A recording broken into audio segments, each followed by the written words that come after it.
Warahmatullahi wabarakatuh mga kapatid sa ating Islam. Sa video nito ay ibabahagi ko sa inyo ang dua na pwede nating maging ilmo kung kayo ay may problema sa inyong sarili, kahinaan.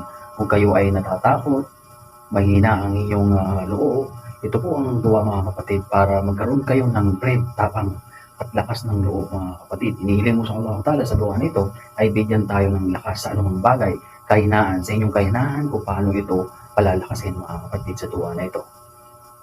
At kailangan ay maging ikhlas at nagsasala upang sa ganun matanggap ang ating mga dua, mga ilmo mga kapatid na napakaganda mga kapatid. Ito na po yung dua na dapat ninyong maisaulo mga kapatid.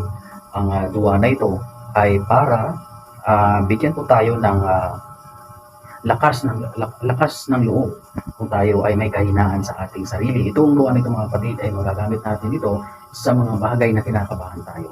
Ito po ang dapat na iduan ninyo para sa lakas ng loob, tapang at malabanan ang mga bagay na inyong kahinaan mga kapatid. Ito na po ang dua na dapat ninyong maisaulo.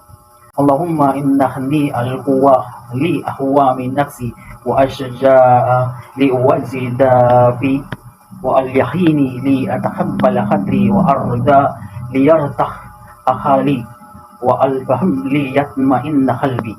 Bigyan po natin ng kaulungan sa Tagalog ito ng mga kapatid.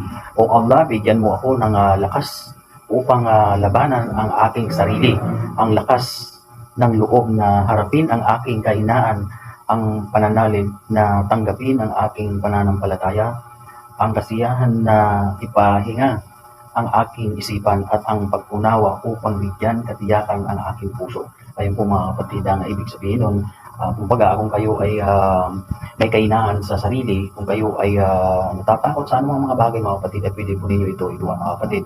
At kung kayo ay nangihina sa mga kung anong mga bagay mga kapatid, ay ito pa rin ang iduwa ninyo. Kung halimbawa sa labanan ay kayo ay natatakot, ay iduwa pa rin ninyo ito mga kapatid after salam mga kapatid. At kung nasa area kayo ng pangyayaring yun, ay pwede nyo rin po ito bigkasin mga kapatid. Napakaraming mga duwa, ilmo na dapat natin gawing ilmo mga kapatid.